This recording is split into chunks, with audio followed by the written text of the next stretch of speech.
Ako po si Sergeant Miracel A. Cuquilla, Philippine Army. Na-assign po ako yung kasagsagan sa magulo sa Marawi. Yung hirap sa mga kasama ko doon sa kung paano mag-recover ng vehicle, yung papasok pa lang kami na may yung makikita mo yung mga kasamahan mo, yung hirap nila na paano kami magpasok doon sa papunta sa sira na vehicle na makukuha po namin.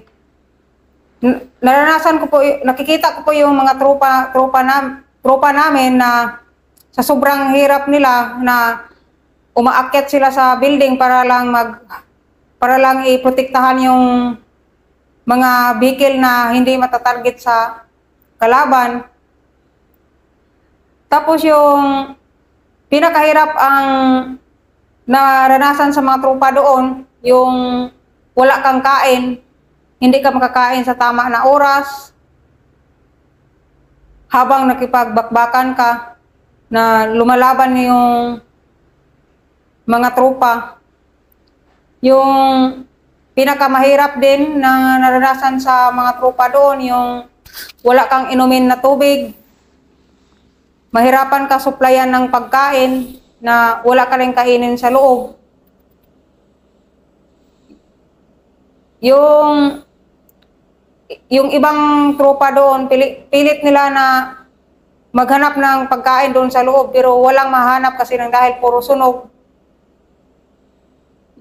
Doon ko po nakikita yung hirap sa yung mga tropa doon na paano protektahan yung Marawi, yung kahit nang doon sila sa taas ng building na makikita mo lang na biglang may magkalabog na sa baba kasi tumatalon sila kasi dahil doon yung kalaban na magsigawan na may na landmine natin na kalaban, pero di mo asahan na bakit sa taas na building yon, bakit natalon pa sa mga tropa na pababa na parang di naman din sila napipilay. Makita mo talaga yung hirap yung pinagdaanan sa tropa.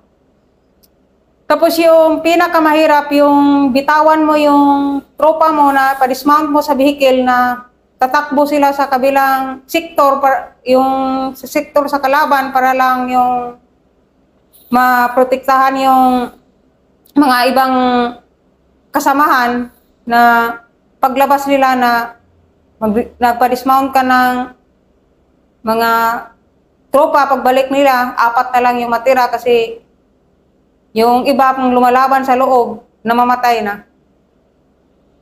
Yung nakikita ko rin doon kung paano rin nila pasukin yung tunnel, yung nakapundasyon yung kalaban na laging may tawag na dito na sektor, may namatay naman na tropa kasi nahirapan na magpasok doon sa tunnel. Pero kahit sobrang hirap yun sa tropa, hindi sumusuko yung tropa. Nag-usap-usap pa rin mga opiser kung anong gagawin, anong diskarte, para lang talaga matatapos yung kaguluhan sa Marawi. Kung paano pasukin sa mga tropa yung mga napundasyon nila na taguan ng kalaban. Yung hindi na, wala na kaming makain po doon sa loob, tumatawag na kami sa mga officer na wala na talagang pagkain doon sa loob. Pero yung sinasabi sa amin, may parating na mag-supply sa inyo pero hindi makadaan kasi dahil na-trap rin sila sa mga kalaban. Kaya may kanya-kanya yung tropa doon karanasan, yung ilang araw na walang kain kasi ako naranasan ko rin yung walang kain na hindi ka na rin magugutom doon sa loob. Pero sa pinaglaban mo talaga na matatapos yung kaguluhan sa Marawi. Kasi ang hirap naman na sabihin na natatapos yung kaguluhan sa Marawi pero hindi pa rin nakukuha yung founder nila. Kaya yung nakukuha na yung founder, si Isnilon, Hapilon, yung nakukuha na yung pinaka-founder nila, sigawan yung mga tropa na masaya kami na nakuha yung pinaka-founder nila. Anong naramdaman mo yung yung nakuha na si Isnilon Hapilon na ikaw parang ang dami mo, ilang buwan na yun pang 5 buwan na yun. Anong naramdaman mo noon? Yung masaya din ako po na nakuha yung founder nila kasi nang dahil kung natatapos yung kaguluhan sa Marawi tapos malalaman pala sa buong Philippines o buong international na nasira yung buong Marawi pero yung commander nila di po nakuha. Kaya yung alam na sa pakiramdam ko yun, sobrang saya pa rin ako kasi hindi mapapahiya yung gobyerno natin na nagsusuporta doon sa loob. Sa dami ng namatay na sundalo na nakita mo and sa pagkawasak ng Marawi dahil sa nangyari, ano yung overall na naramdaman mo na worth it ba yun? Katumbas ba yun ng buhay ni na Isnilon? Yung dami ng sundalo na siguro hindi mo rin mabilang sa dami nung nakita mong patay na sundalo, di ba? Para sa akin, sir, okay lang din yung nangyayari kay Hapilon na namatay siya. Pero masakit pa rin kasi marami rin siyang nadadamay na tao na hindi naman lahat sa Marawi ng mga tao na kalaban, marami siyang nasisira na buhay doon. Kaya parang kung mas may mahigit pa na sa kanya, mas gusto ko pang mangyayari sa kanya, mas mahigit pa yung nangyayari sa pagkamatay niya kung meron pa sana. Kasi marami siyang nadamay po na tao. Kasi kanina sa first episode mo, puro nag-focus tayo sa mga nakita mong hirap ng mga sibilyan na nire-rape, pinapatay ng mga rebelde. Dito pwede mo bang yung mga sundalo naman na namatay na kita mo na halos sinave mo, meron ba kayong nasave pa ng mga tropa at anong mukha nila nung sinasave mo sila?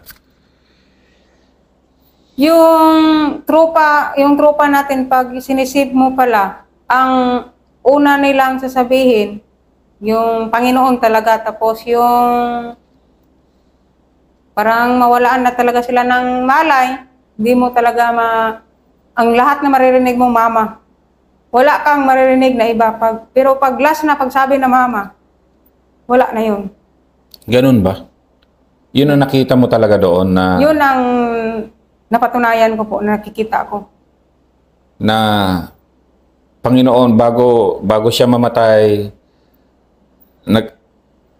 example nga na yung napatunayan ko po doon, ang naghihingalo na siya, ang ano niya, tawag niya yung Panginoon, tapos last niyang yung mama niya na tulungan mo ako, ma. And lahat ng sundalo, halos ganun yung nakita mo. Yun talaga ang kadalasan kong masabi.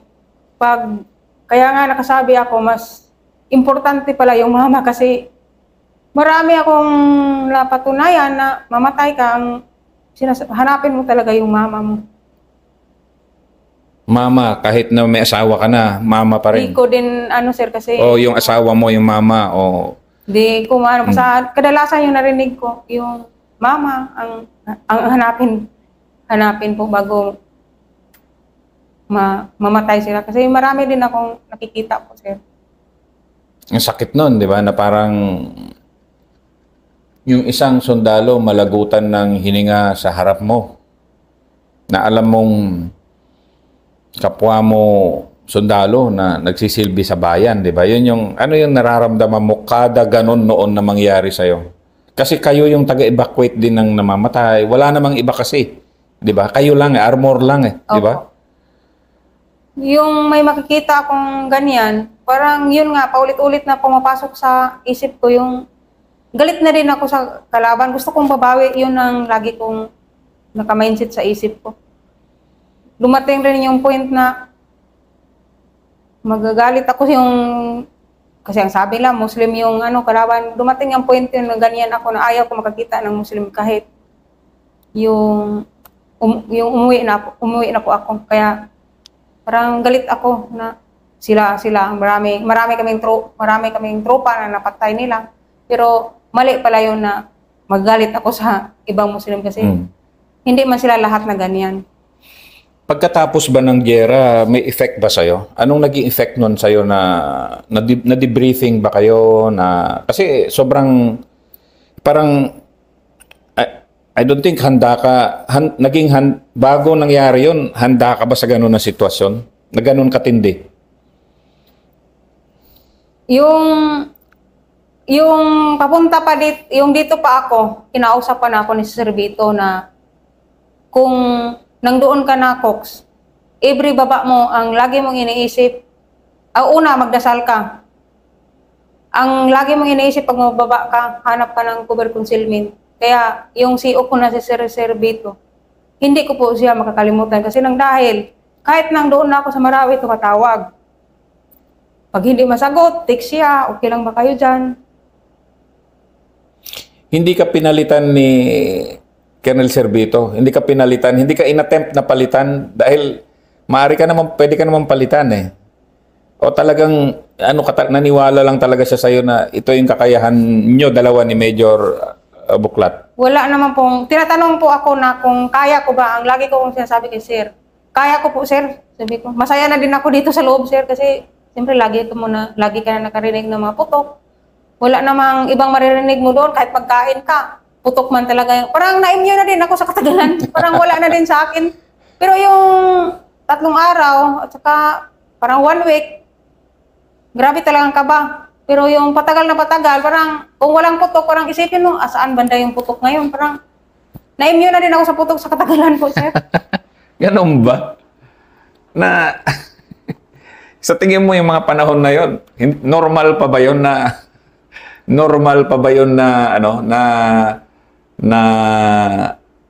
sa isang tao na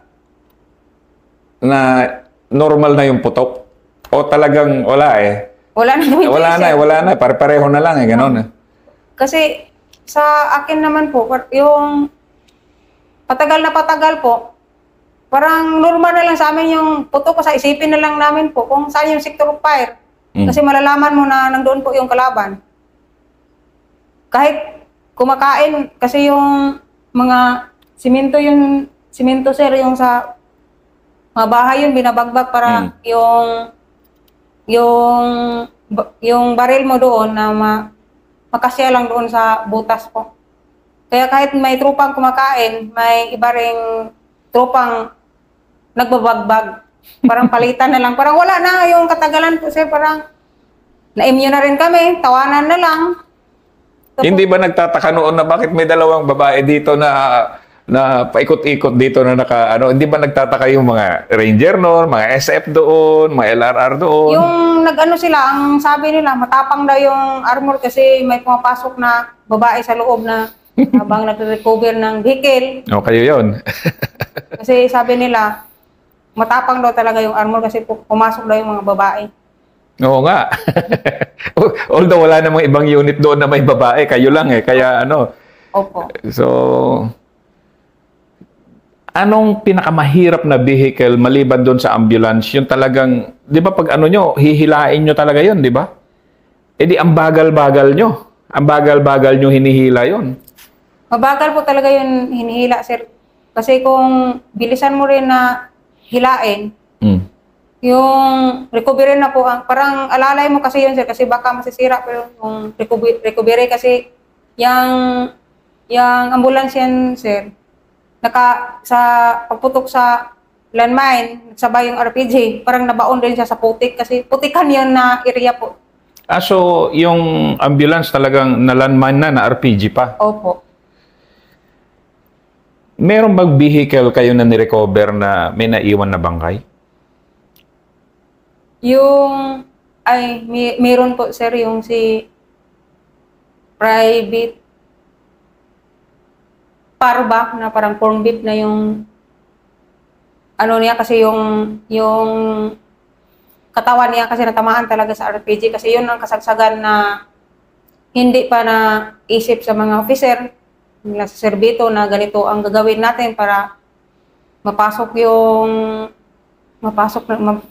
yung tangke doon sa malapit kasi yung kasagsagan po talaga sir, parang kahit tangke kami, nahirapan na lulusog doon sa loob kasi nang dahil kung matamaan ka ng RPG, parang barina, iikot, tapos papasok doon sa loob. Kaya yun si Private Parba, 3 yung sira sir na nandoon sa loob ng vehicle na namatay. Pero ang di ko makalimutan yun si Private Parba lang po sir kasi kasama ko rin yun nag-apply dati pero una lang po ako nakapasok sa kanya.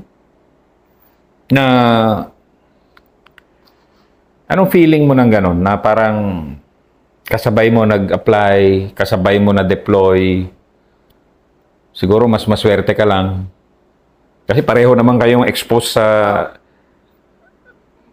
RPG eh. Kumbaga, pareho kayo eh. Pareho kayo ng deployment eh. Kahit na kayo taga-recover, main na trabaho nyo, taga-recover nung vehicle nun, hindi naman na pinipili yun ng kalaban. Basta bakal yan. Bibirahin talaga. So yung risk, yung danger na hinarap mo, pareho sa lahat ng armor, di ba?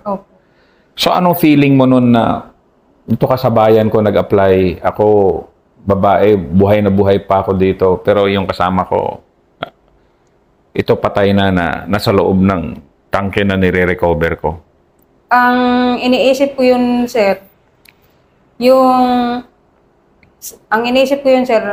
na mahal ako sa Panginoon kasi pareho kami nang doon. Tapos nang doon naman din talaga kami lahat. Pero siguro naisip ko, yun ang guhit rin ng palad niya. Tapos sa isip ko, mahal ako sa Panginoon kasi kahit nang doon sinisip pa niya ako sir kasi marami naman din talagang tropa na namatay yun na panahon, yung bago pa po sir. Kasi sila yung natrap din po sa loob po, sir. Kaya parang nakulong sila sa kalaban. Kayo, hindi kayo natrap ever? Kayo? Hindi po kami natrap, sir. Hindi po kami natrap sa loob. Pero yung pagpasok talaga doon sa area, sir, sobrang dangerous. Kasi alam mo, nang doon na rin talang kalaban, puputok rin sila. Tapos, nang susunog din sila ng kung saan yung area sa malapit sa vehicle. Kasi alam rin nila kung malapit, kung may apoy yung vehicle, masusunog kasi may mga langis naman yung vehicle, may mga prodo. Meron bang tingin mo muntikan na kayo? Yung, sir, meron po sir, yung pumutok yung RPG. Malapit na po yung vehicle namin sir, doon tumama yung RPG sa poste. Pero ang lapit na po sir. Kasi naka-atras nga yung vehicle namin sir, yung naangat rin sir pagputok sa RPG. Kasi sobrang lapit lang, nabingi rin, dumating yung point na nabingi din kami yun, sir, kasi sobrang lapit po. Na isang ganun lang, isang pitik lang ng kaunti, tinamaan kayo? Sana. Kunti na lang talaga. Kunti na lang po talaga, sir. Siguro naman, kinabahan ka ng sobra na doon. Yun na ang sir, grabing kaba po yun na panahon po, sir. Tapos dasal lang talagang dasal. So, paano mo kinontrol yung kaba mo? Dasal lang, dasal lang. Ano pang ginawa mo para kontrolin yung kaba mo na buong 5 months na yun? Yung lakas sa loob mo rin yun na panahon, sir. Yung makikita mo yung mga kasama mo na hindi rin sila papakita na nahihirapan sila. Kaya ang ano ko sa squad namin, sa awa ng Panginoon, sobrang tapang yung sa mga squad namin. Tapos, talaga yung first sergeant namin yun, na magdasal tayo bago magpunta sa area. Tapos yung lakas loob ko na lang talaga yun, sir, yung pagdasal sa Panginoon. Sa mga kasama mo rin, kasi maganda kasi yung nandun ka sa area na magkakaintindihan kayo sa mga kasama ninyo kasi alam niyo lahat-lahat kung anong gagawin ninyo. Yung sabi mo, yung sobrang tapang, paki-explain mo nga kasi kuminsan ako, infantry kasi ako, kaya alam ko yung tapang ng infantry. Sa armor, paano ba yung tapang nyo? Kasi ang iniisip namin, sir, yung namin sa katapangan namin sa armor, kasi pinaglaban din namin yung vehicle. Safe kami doon sa vehicle namin. Kasi kaya kahit anong mangyayari, hindi namin talaga iiwan yung vehicle po, sir. Kasi yun, sige, explain mo nga, paano ba yung doktrina nyo? Talagang, yung sige, sa infantry kasi rifle eh. Yes, hindi mawawala sa yung rifle mo. Sa inyo, yung vehicle talaga, hindi talaga kayo, paki-explain mo nga, ano ba ibig sabihin nun? Yung sa vehicle po namin, sir, hindi rin talaga namin yan iiwan, sir. Kasi yun ang doktorina rin namin na kahit anong mangyayari, huwag mong iiwan yung vehicle mo. Kung hindi naman rin talaga kaya, yung backplate sa taas yung 50, sir, para hindi magamit sa kalaban, tanggalin mo lang yun, sir. Para yung kahit maiwan mo yung tangke mo or maiwan mo yung 50 caliber sa taas ng RCWS or sa recovery, hindi po magagamit sa kalaban. Pero never namin yung naisip, sir, na iiwan namin yung tangke. Talagang yun kasi yung talaga namin na huwag iiwan kahit anong mangyayari. Yung tangke. Yun pala yung doktrina nyo talaga sa armor, no? Na huwag na huwag. Huwag na huwag talaga yung tangke, iwan. Nung matapos yung Marawi, ilang linggo ka na medyo talagang nagpahinga isip? Yung bumaba na po kami sa Iligan, sir. Mga ilang buwan lang kami bumaba sa Iligan. Parang biglang may order kami na 45 days na magbakasyon kami sa pamilya namin. Doon ko na mag-rest, magsimba. Hanggang na nawala rin sa isip ko yung, hindi talaga mawala, sir, pero pilitin mo walain yung mga past kasi kung lagi yan sa isip mo, yun rin ang balagbag sa isip mo. Na makasira rin sa mga plano mo kung yung karanasan mo doon sa loob, i-apply mo pa rin kahit dito sa labas na wala na, tapos naman yun. Ang ano ko lang talaga, sir, magdasal. Dasal talaga. Dasal lang talaga. Kasi kung kahit anong pagsubok na dumating sa buhay mo, kung maano ka sa Panginoon, parang i-guide ka rin niya, itong gagawin mo, parang mawala yung mga balagbag sa pag-iisip mo. So talagang totally yun. Kasi ngayon ka palang magpapa-interview talaga na ganito na, di ba, na after 8 years na. Kaya kanina, sabi ko, kung isipin ko lahat, sir, hindi ko na maisip-isip lahat, pero yung may kakwentuhan ako, medyo ano lang pala ako na maisip ko pa yung iba. Madahan-dahan mo pa na kasi talagang binaon mo na sa limot yung mga ganon na pangyayari. Pero bilang isang babae, kasi magiging inspirasyon ka sa mga manunood eh. Kasi yung dadalawa lang kayong babae na nasa loob ng main battle area ng Marawi. Ano ang maipayo mo ngayon sa mga kapwa mo babae na gusto magsundalo o yung mga babae na kabataan na parang kuminsan parang kaya ba natin ito, di ba? Sa mga kababaihan na mga sundalo or sa mga babae rin na gustong papasok sa sundalo, huwag po niyong isipin na yung kakayanan sa lalaki kung nandoon na sa battle area na hindi po niyo kaya yon. Makakayanan natin yun bilang babae.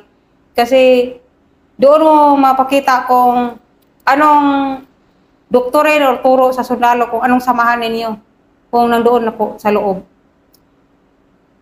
Sa mga kapwa mo babae na yung overall sa Pilipina, kapwa mo Pilipina na yung titingnan ka ngayon parang maraming mamamangha sa'yo kasi meron ba? Di ba? Meron pala. Anong masabi mo sa yung pagkababae mo ngayon na parang hindi, kinaya ko ito? Sa akin naman bilang babae, kakayanin ko yung kung anong karanasan ko doon sa Marawi o anong biglang darating sa buhay ko kasi ito yung pagkasundalo ko, sinumpaan ko at saka pumasok ako dito sa sundalo kaya ready na ako kung anong biglang darating sa akin, kung anong mga encounter or mahirap na pinagdaanan kasi kung bilang sa sa pagtrabaho. Kaya hindi na po ako magugulat kung anong darating na mga encounter kasi bago ka dineploy or ano, kung bago ka pinag-graduate, tinuruan ka na po sa mga instructor mo na sundalo tayo. Kaya lakasan natin yung loob. At saka tapangan natin kasi sundalo tayo. Kasi alangan naman mapakita sa mga sibilyan na may sundalong umayaw doon sa gira, ano na lang tingin sa mga sibilyan sa mga sundalo. Kaya hindi lang man ikaw ang mapahiya yun, kung hindi, buong pangalan sa army ang mahiya na. Umayaw siya, nandoon na nga sa gira, umayaw pa siya. Ano kaya itong nasundalo? Ayaw ko rin na mapapahiya yung army sa isang sundalo na umayaw sa gira. Thank you, Cecil.